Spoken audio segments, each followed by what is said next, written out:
Welcome back to PlayStation Livecast. We're here at the PlayStation booth with Jared Garretson, studio director at Zombie, and we are going to talk Daylight. This is coming to PS4, was one that was announced during E3 here. I want to talk a little bit about this. I love a good horror game. I love a good scare. Set me up on the premise for Daylight. So the premise is very in the shadow. We want the player, each time that they play the game, it's a completely different world that they explore their way through. But each time they play, they'll find different pieces of the world, find out who they are, what's going on, what's happened in this world, and why it's so messed up, and and just travel through the entire story. Originally, we were going to release it in different chapters, but now we're going to release it all in one big tight bundle. Awesome. So one of the things that grabbed my attention right away about this game is that you guys are sort of billing it as a psychological horror. Talk a little bit about that philosophy. I'm a massive fan of Japanese horror, and who isn't?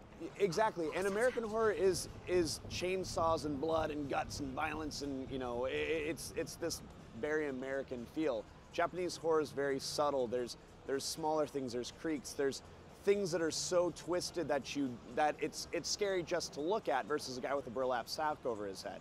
And they're both so very different, but the whole output of it is heart rate, scared, and just afraid of the dark for a couple of weeks after that. And that's what we want to do with Daylight. Is it's not blood and guts and gore, it's twisted worlds and what's going on and what was that. That's what we want to go for. And we're getting a little bit of a look at the game. Yep. Obviously a dark game like you would expect. But one of the things I want to talk about is you guys are really harnessing the power of Unreal Engine 4 here for PS4. Talk to me a little bit about what that means and some of the effects and the atmosphere you'll be able to create.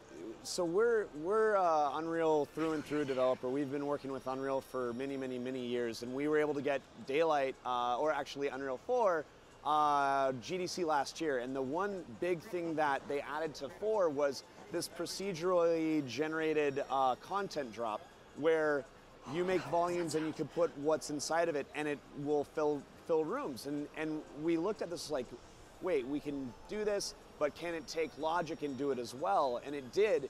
And so we made a room generation system that we're using Unreal's blueprints.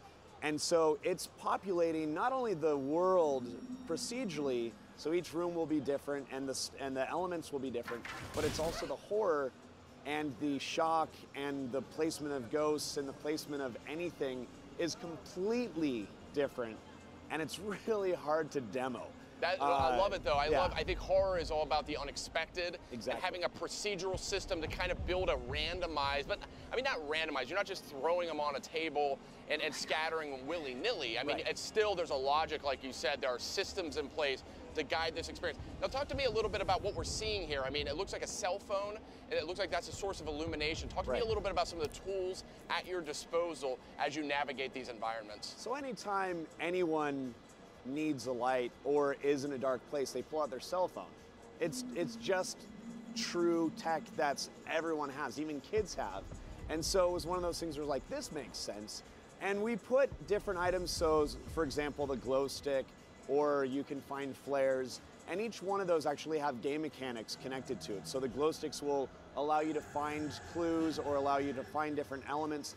The flares will actually thwart the ghosts or scare them away, but the way that the flare works is it's just so violent that it's throwing shadows all over the place using real-time lighting, which is the other big thing that Unreal gave us, is completely dynamic lighting, and it looks beautiful.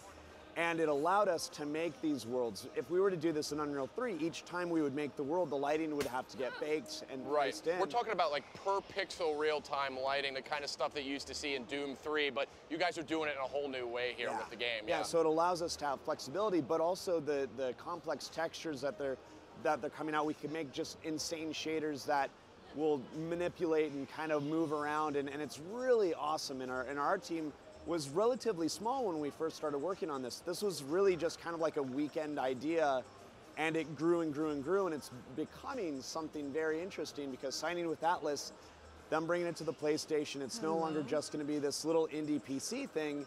and us making it a bundle, but also the exciting part is via Atlus, we're going to bring it to Japan. Awesome. So the source of our inspiration, we can actually bring it to the Japanese gamers, which is extremely exciting. You guys are coming full circle with this. So talk to me a little bit. It appears we're in sort of, I would say, it looks like an abandoned asylum. Right. Now talk to me a little about, you kind of mentioned spirits and the supernatural. I know, of course, you know, any good horror experience, we want to go in unprepared, not expecting what we're going to find. But talk to me a little bit about some of the threats that are lurking here.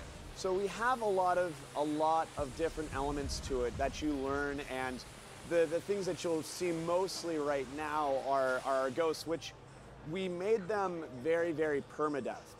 If you're a gamer, you don't think that you get startled, but if you see something and it's going to reset your game, that's going to scare you more.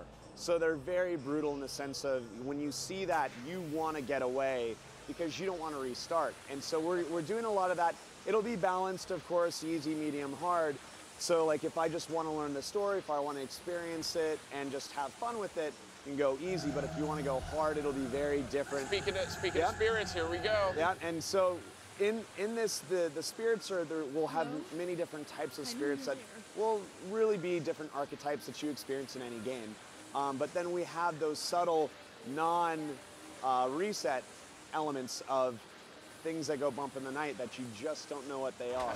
And so it's really exciting, and it's really fun and really hard to develop on because, I mean, I come in and go downstairs and we've got a demo room that we turn off all the lights to focus test, and every single time it's totally different. And that's the really wild part about this is we really built it for sharing your experience with YouTube and everything that's huge.